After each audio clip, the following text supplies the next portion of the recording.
Hey, this is Rob from JTRpodcast.com, and this is Noria, which I played at Essen 2017, and the goal of this game is to score points by building ships and factories and trade routes and influencing politicians, and it's a very weird, bizarre world, but it looks really cool. The main part of it that people are really interested in is this wheel with all these different spaces and these little tokens on it. It's quite a difficult game to explain, so I'm going to do my best, but the first thing you do at the beginning of your turn is you can spend knowledge, which is a resource in the game, these little tokens, and you can spend that to turn your wheels on your little dial there so you can get the tokens in the right place. I'll explain all the tokens and stuff and where they need to be and things like that in a minute, but just know at the beginning of your turn you can spend knowledge, you can rotate a dish, you can also move the tokens around as well, so you can kind of get them into place where you need them. Then the second phase is to take actions, and in turn order everybody's going to take up to 3 actions, well up to 4 actions technically. So how it works is you can take 1 action on a token on each ring of your dial, but you can only use the bottom half of your dial, so the part of the dial that's on your player board. They need to be connected, meaning not separated by any empty spaces, and it's quite hard to explain, but if you could trace a straight line from one token to another, you're okay. So you've got this hammer here, you've got this green one here, and this brown one here. They're all in a nice little line, so I can use all those 3 actions. So what do these actions do? 3 of them allow you to collect basic resources, so you've got black for obsidian, pink for energy, and green for mycelium. And these gather resources based on the number of ships you have. So you can see here on my board at the moment, I've got 1 green ship. So when I activate the green token, I'll collect 1 green resource. The blue token is Journey, where you can move an ambassador around on an island tile. And there's this bunch of island tiles in a circle, and you put your little ambassador token on it. You can move them from left to right onto an adjacent island.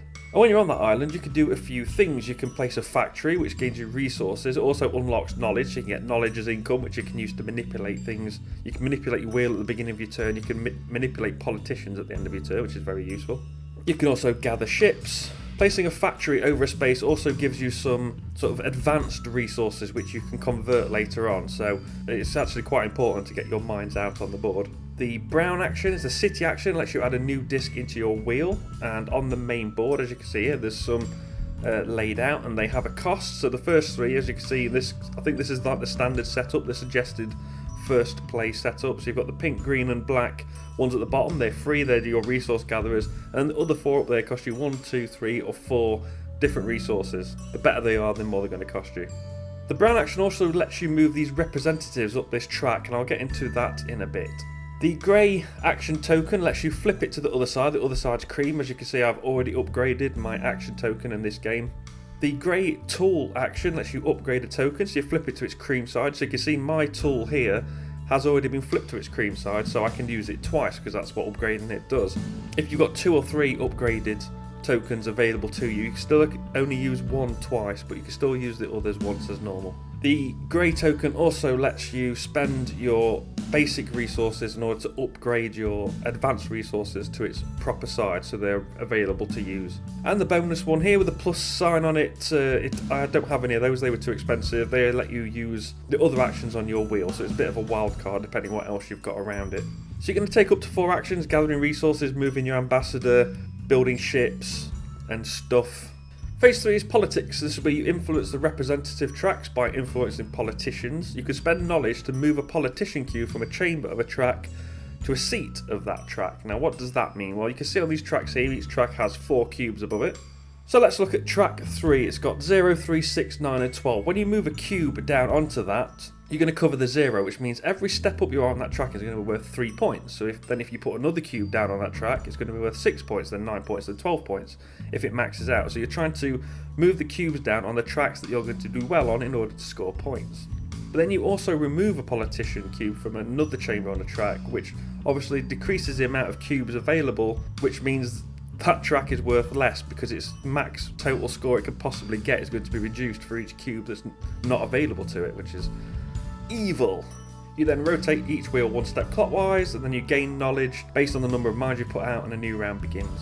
So you can see this track down the middle of the board, it's numbered 1 to 9, and for every step you are up on that track, you will score that many points times its multiplier for the politician cubes. There's also 2 tracks you can't quite see there. You can just about see them here and here on the main board, and that's where you can double the value of your highest ambassador on a track. You can also score the lowest ambassador on the track as well, so you need to get all 4 ambassadors up onto the track to be able to do that, which is quite hard work. Also, you can see there down the middle of the board is the round tracker. Those little tokens are removed every round, and that's going to tick away until the end of the game. So yeah, you'll score the 4 tracks at the top and the 2 tracks underneath that. Whoever's got the most points is the winner. So positives for this is clearly the art. It's Mike Menzel and Clemens Franz, so it's 2 known artists. The world itself is very interesting. It's a bit of a steampunky one. There's some really nice ships, some big castles. Obviously that's helped by the great artwork as well. The wheel itself is unique, requires planning. It actually holds together quite well. I've seen 6 different people play this game, and the same person has hit their wheel and knocked the dials off. So it's not something that's easy to do. It's just this one clumsy person who's done it twice. Although, to be fair, the first time he did have quite a few drinks. Yes, the dial is cool. It takes a lot of planning. It's very difficult. Sometimes you can make a mistake and accidentally leave yourself only having 1 action to take in a round, which isn't very good.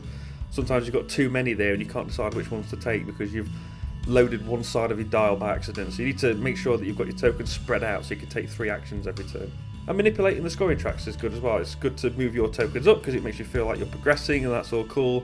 But also when you see people moving up on a track and you take a cue away from it, knowing that you've reduced the possible maximal score that track's worth, that's very satisfying. The negatives for me, it is just another game of you do a thing to get a thing, to get more things to move on a track. That's all it is. The wheel's interesting, but the end game isn't. It's good fun, as I said, manipulating the track, manipulating your wheel, and moving the politician cubes, but it is just a game of you do a thing to get a thing, to get more things to move on a track, and that's all you do. So if you like that kind of thing, you're going to love this. If not, it's definitely not going to be for you. Please like and share this video if you found it useful. Remember to subscribe to the channel for more Essen videos. You can find me on Twitter at JTR Podcast, and find the blog and podcast at jtrpodcast.com. I've been Rob, aka Jesta the Rogue, and I'll see you soon.